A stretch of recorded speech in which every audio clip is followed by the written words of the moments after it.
Welcome to యోగ సూత్ర.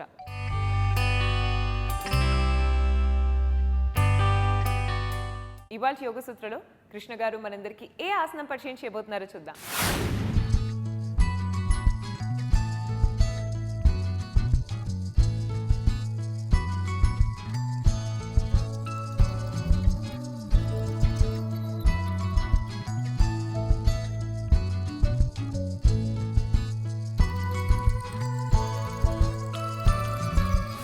నమస్తే. ఈరోజు యోగా సూత్రాలు చేసే ఆసనం పేరు పశ్చిమోత్తనాసనము. పశ్చిమోత్తనాసనము ఈరోజు మనము గోడ సహాయంతో, వాల్ రోప్స్ సహాయంతో చేయబోతున్నాము. ఏ విధంగా ఈ ఆసనాన్ని చేస్తామో చూద్దాము. ఈ ఆసనానికి కొద్దిగా ప్రిపరేషన్ చేస్తే మంచిది. ఫార్వర్డ్ బెండ్స్కి ఎటువంటి ప్రిపరేషన్ చేస్తే బాగుంటుంది? నడుములని, బ్యాక్ని, తొడలని కొద్దిగా ఫ్లెక్సిబుల్గా చేసుకొని వార్మప్ చేసి దాని తర్వాత ఫార్వర్డ్ బెండ్లో వెళ్తే చాలా మంచిది. నడుములని ఫ్లెక్సిబుల్గా చేసుకోవడానికి ముందుగా మనము ఇలా బద్ధకోణాసనంలో వెళ్ళి పాదాలని బద్ధకోణాసనంలో షేక్ చేద్దాము. ఇలా తొడలని బాగా షేక్ చేస్తూ ఉండండి. వీపుని నిటారుగా పెట్టేసి తొడలని షేక్ చేస్తూ నెమ్మదిగా ఫార్వర్డ్ బెండ్లో వెళ్ళాలి.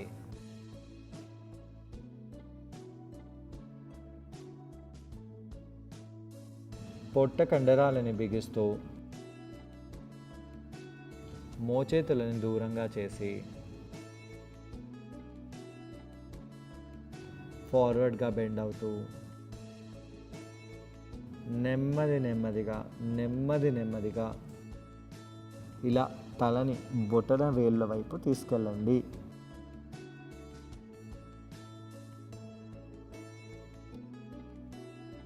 ఎలా అనిపిస్తుందో గమనించండి.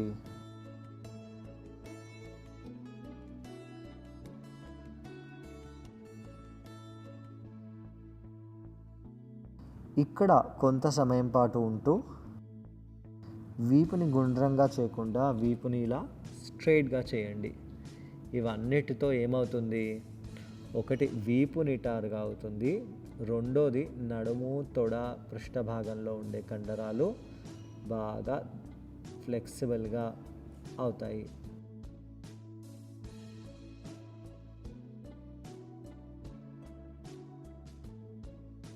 శ్వాస తీసుకుంటూ వదిలేస్తూ ఇక్కడ అలానే ఉండి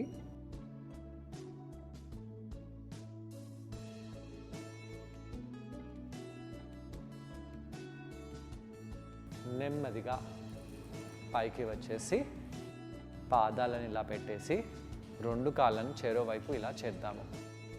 దీంతో నడుములు బాగా వార్మప్ అయిపోయాయి. ఇక పశ్చిమోత్తనాసనంలో మనము వీపుని వార్మప్ చేయాలి. వీపుని వార్మప్ చేయడానికి ఇలా మార్జరీ ఆసనంలో వెళ్ళండి.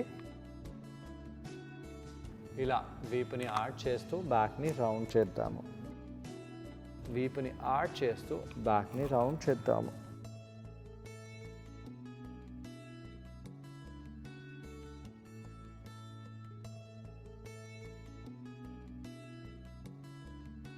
అలా చేసి అధోముఖ శ్వానాసనంలో వెళ్ళండి. ఎలా అనిపిస్తుందో గమనించండి.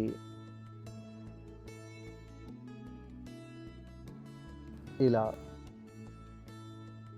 మడమలని పైకి కిందికి చేద్దాము.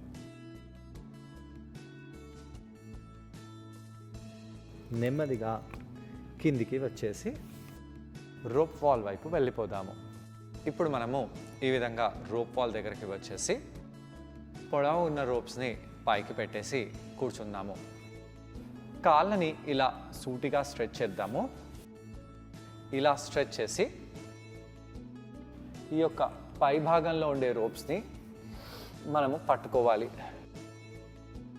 రోప్స్ చాలా పొడవుగా ఉన్నాయి కాబట్టి మనం కొద్దిగా వెనకాలకి ఇలా వెళ్ళాలి. ఇలా వెనకాలకి వెళ్ళి ఈ రోప్స్ని గట్టిగా ఈ విధంగా పట్టుకోవాలి. అయితే సాధారణంగా ఇలా రోప్స్ని పట్టుకున్నప్పుడు మనం వీపుని ఇలా ఆర్చ్ చేస్తూ ఉంటాము. ఇలా వీపుని ఆర్చ్ చేయకూడదు. ఇలా వీపుని నిటారుగా చేయాలి. నిటారుగా చేస్తూ ఈ విధంగా ఒక్కసారి మన చేతుల చుట్టూ రోప్ని తీసుకెళ్దాము. రోప్ని లాగకూడదు, మన శరీరాన్ని మనము స్ట్రెయిట్గా చేస్తున్నాము. చూడండి, ఇలా పైకి స్ట్రెయిట్గా చేయగానే వీపు బాగా నిటారుగా అయ్యింది. ఇలా స్ట్రెచ్ చేస్తూ మనము కొద్దిగా ముందుకు వెళ్ళాలి. ఇలా ముందుకు వెళ్ళినప్పుడు ఎలా అనిపిస్తుందో గమనించండి. చాలామంది వ్యక్తులు ఇలా వీపుని ఆర్ట్ చేస్తూ ఇక్కడ ముందు వెళ్తారు. ఇలా ముందు వెళ్ళకూడదు, ఈ విధంగా ముందుకు వెళ్ళాలి. ముందుకు వెళ్తూ వెళ్తూ ఈ విధంగా ఫార్వర్డ్గా బెండ్ అవ్వండి. పొట్ట కండరాలని లోపలికి బిగించండి. కాళ్ళ వైపు చూస్తూ ఇలా మన పొట్టని తొడకి తాకేలాగా తీసుకెళ్ళాలి.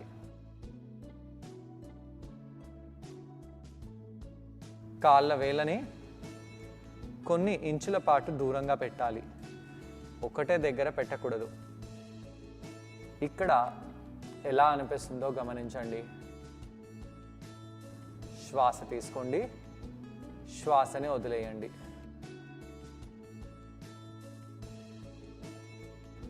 అలా 2 నుంచి 3 నిమిషాలు ఉండి మనము వీపుని కొద్దిగా రిలాక్స్ చేసుకుందాము. పృష్ఠ భాగాలని వెనకాలకి చేయండి. ఇలా పృష్ఠ భాగాన్ని వెనకాలకి చేసి ఈ విధంగా మళ్ళీ వీపుని నిటారుగా చేసి రోప్స్ వైపు పైకి చూద్దాము. ఇక్కడ మన లోవర్ బ్యాక్ నుంచి వెన్నుముక్క ఎక్స్టెండ్ అయింది. మన వెన్నుముక్క,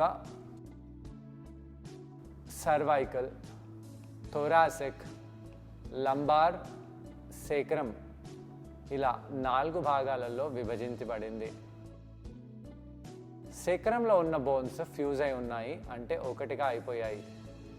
కానీ లంబార్లో, థొరాసిక్ స్పైన్లో ఉన్న ఆ డిస్క్స్ వెన్నుముక్కని ఫ్లెక్సిబుల్గా చేస్తూ పొడవుగా సాగించడానికి వీలు పడుతుంది.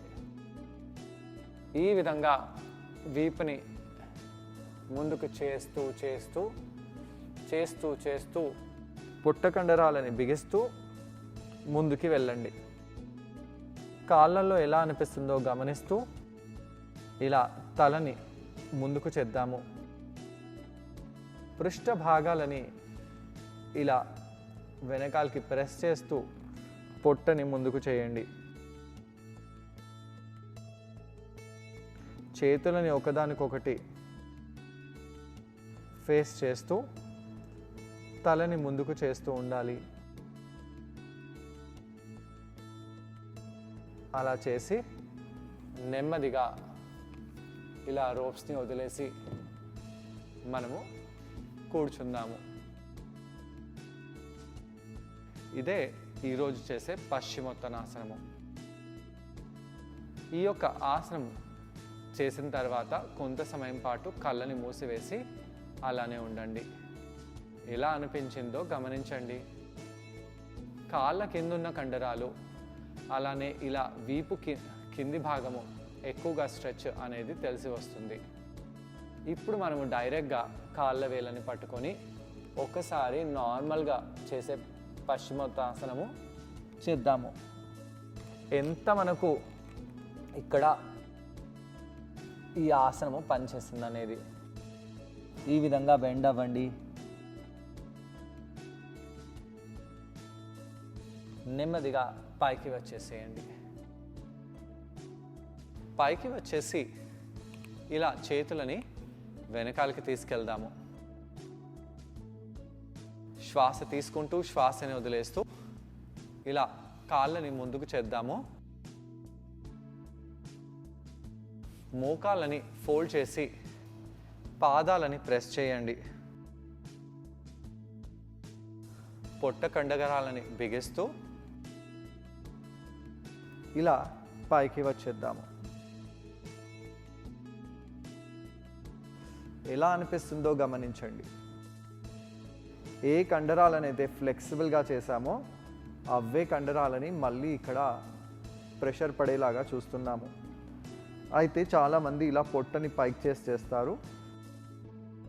ఇలా పైకి వచ్చినప్పుడు పొట్టని లోపలికి బిగించండి.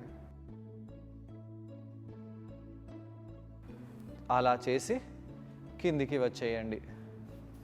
ఇప్పుడు మనము నార్మల్గా కూర్చొని ఇలా ఎడమ వైపు ట్విస్ట్ అవుదాము.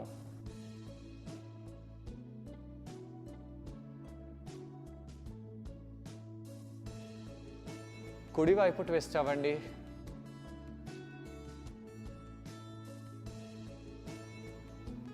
అలా చేసి సెంటర్కి వచ్చి రిలాక్స్ అవ్వాలి.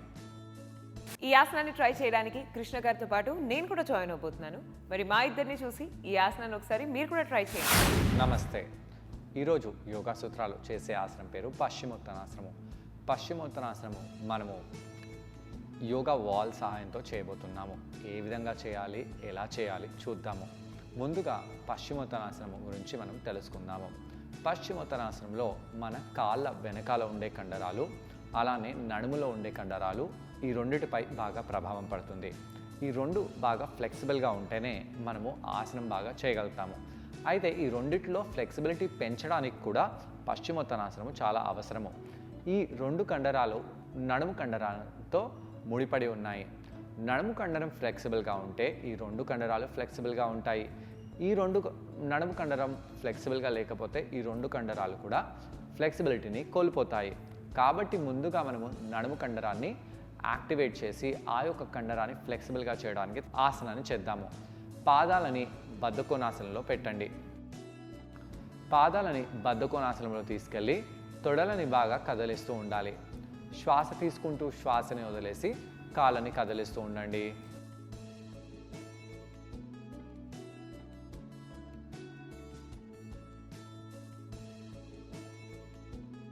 వీపుని నిటారుగా పెట్టి ఇలా చేయాలి.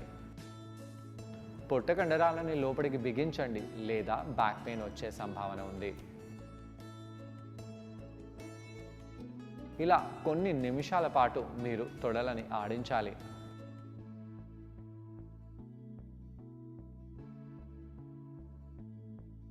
అలా చేసిన తర్వాత ఫార్వర్డ్గా బెండ్ అయిపోండి. కంప్లీట్గా ఫార్వర్డ్గా బెండ్ అవ్వండి.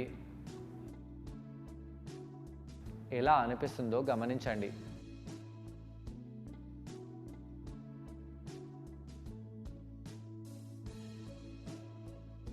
నెమ్మదిగా పైకి వచ్చేసి మోకాళ్ళపై వెళ్ళిపోదాము. మోకాళ్ళపై వెళ్ళి చేతులని భుజాల కింద పెట్టేసి శ్వాస తీసుకుంటూ వీపుని ఆడ్ చేసి శ్వాస తీసుకుంటూ వీపుని రౌండ్ చేద్దాము.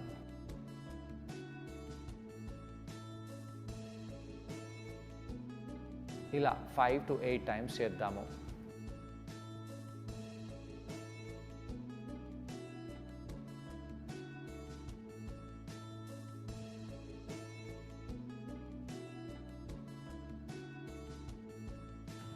ఇలా చేస్తూ నెమ్మదిగా అధోముఖ శ్వానాసనంలో వెళ్ళండి.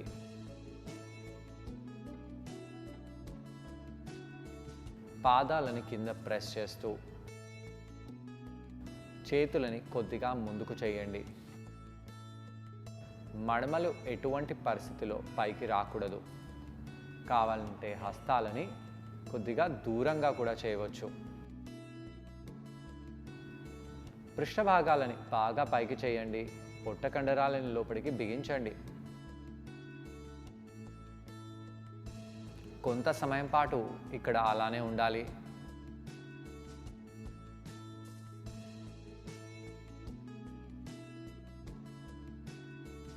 అలా ఉండి కిందికి వచ్చేసేయండి.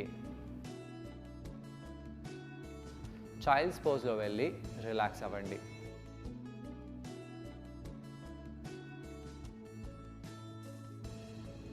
ఇలా కొంత సమయం పాటు ఉండి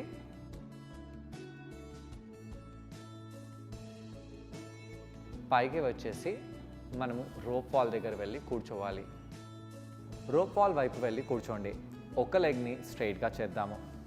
అలా స్ట్రైట్ చేసి రెండు చేతులని ఆకాశం పైకి తీసుకెళ్ళి ఫార్వర్డ్గా బెండ్ అవ్వండి. జాను శీర్షాసనంలో వెళ్దాము.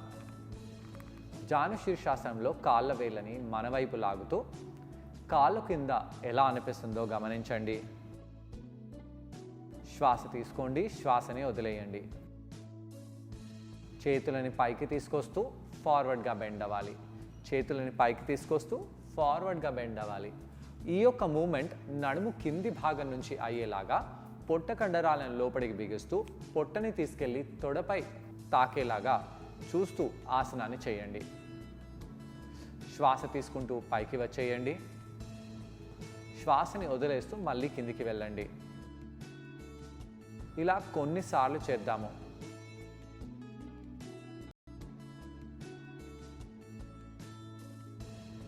నెమ్మదిగా చేతులని పైకి తీసుకెళ్ళి కాళ్ళని మార్చండి. కాళ్ళని మార్చుతూ రెండు చేతులని పైకి తీసుకెళ్దాము. ఫార్వర్డ్గా బెండ్ అవ్వండి.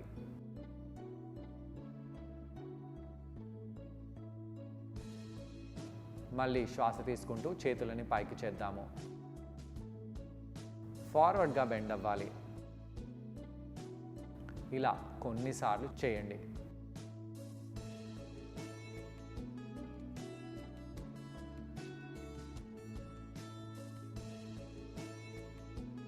ఇలా పైకి వెళ్ళి కిందికి రావడము చేసిన తర్వాత ఇప్పుడు మనము రోప్ వాల్ వైపు టర్న్ అయ్యి కూర్చుందాము.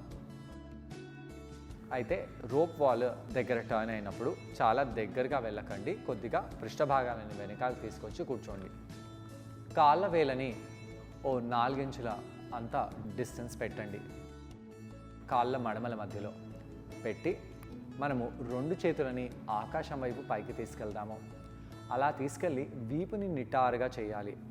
ఈ నడుము కింది భాగంలో ఉండే కండరాలపై బాగా ప్రభావం పడేలాగా చూస్తూ మనము హస్తాలని చాలా పైకి చేద్దాము. ఎక్స్టెండ్ చేయండి. అలా ఎక్స్టెండ్ చేస్తూ చేస్తూ ముందుకు వెళ్తూ రోప్స్ని పట్టుకోండి. ఇక్కడ చూసారు కదా, మన వీపు రౌండ్ అవుతుంది. ఇలా కాకూడదు. కాబట్టి రోప్స్ని అలానే పట్టుకొని పృష్ఠభాగాలని వెనకాలకి చేయండి. ఇప్పుడు రోప్ని ఇలా పట్టుకోండి.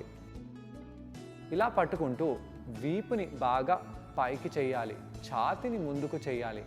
రోప్ని గట్టిగా లాగుతూ ఛాతిని ముందుకు చేస్తూ నడుము నుంచి మనము ఫార్వర్డ్గా బెండ్ అవ్వాలి. పొట్ట కండరాలని బిగిస్తూ ఆ పొట్టని తొడపై తీసుకెళ్ళండి. ఛాతిని మోకాళ్ళపై తీసుకెళ్ళండి. ఆ విధంగా ఫార్వర్డ్గా బెండ్ అవ్వండి. ప్రాచీన యోగా పద్ధతిలో వీపుని గుండ్రంగా చేసి ఈ పశ్చిమోత్తనాసనం చేసేవారు. అది థెరపటిక్ ఆసనాలకి మంచిది. ఈ విధంగా ఎప్పుడైతే మనం ముందుకు వెళ్తూ చేస్తామో కాళ్ళ కింద ఉన్న ఆ హ్యామ్స్ట్రింగ్ కండరంపై చాలా తీవ్రంగా స్ట్రెచ్ ఇక్కడ పడుతుంది. చేతులని కావాలంటే ఇంకొద్దిగా పైకి చేయండి, ఇంకొద్దిగా పైకి చేయండి. ఎంత మీరు టైట్గా రోప్ని పట్టుకొని మన శరీరాన్ని పైకి చేస్తూ ముందుకు చేస్తూ ఉంటారో అంత ఈ ఆసనము కష్టంగా తీవ్రంగా అవుతుంది. కాళ్ళ కండరాలపై, నడుము కండరాలపై, బ్యాక్పై ఈ యొక్క ఆసనము చాలా తీవ్రంగా పనిచేస్తుంది. ఇక్కడ కావాలంటే కళ్ళని కొద్దిగా మూసివేసి తలని ఇంకొద్దిగా ముందుకు చేసినట్టు అయితే ఈ విధంగా ఆసనాన్ని చేసి నెమ్మదిగా బయటికి వచ్చేసేయండి. చూసారు కదండి, ఈ ఆసనం పేరు పశ్చిమోత్తానాసనం. ఈ ఆసనాన్ని మనం వాల్ రోప్ సహాయంతో చేసాం. ఈ ఆసనం చేయడం వల్ల మన ఛాతీ భాగం బాగా ఎక్స్పెండ్ అవుతుంది. నడుం భాగంలో ఫ్లెక్సిబిలిటీ అనేది బాగా ఇంప్రూవ్ అవుతుంది. నడుం భాగంలో ఉన్న కండరాలకు ఈ ఆసనం చాలా బెనిఫిషియల్గా ఉంటుంది. వీటితో పాటు కాళ్ళ కండరాలకు, హ్యామ్స్ట్రింగ్ కండరాలకు కూడా చాలా మంచి స్ట్రెచ్ లభిస్తుంది. మోకాళ్ళని ఫోల్డ్ చేసి పృష్ఠభాగాలని పైకి లేపుదాము.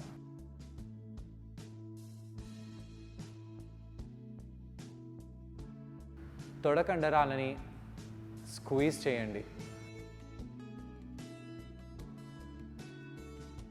కిందికి వచ్చి రిలాక్స్ అయిపోదాము. ఇలా కౌంటర్ చేయడం వలన నడుం భాగంలో ఉన్న కండరాలు, హ్యామ్స్ట్రింగ్ కండరాలు, అలాగే మన ఛాతీ భాగంలో ఉన్న కండరాలు ఇవన్నీ కూడా బాగా రిలీవ్ అయిపోతాయి. మరి వాళ్ళ ఎపిసోడ్లో కృష్ణ గారిని మనం అడగబోయే ప్రశ్న ఏంటి అంటే, ఈ ఆసనం చేసేటప్పుడు మనం అందరూ ఎటువంటి జాగ్రత్తలు పాటించాలి? ఈ ప్రశ్నకు సమాధానం కృష్ణ గారిని అడిగి తెలుసుకుందాం. ఈ ఆసనం చేసేటప్పుడు ఎలాంటి జాగ్రత్తలు తీసుకోవాలి? బ్యాక్ పెయిన్ ఉన్నవాళ్ళు, వెన్నుముక్కలో పెయిన్ ఉన్నవాళ్ళు ఈ ఆసనాన్ని ఇంత డీప్గా చేయకూడదు.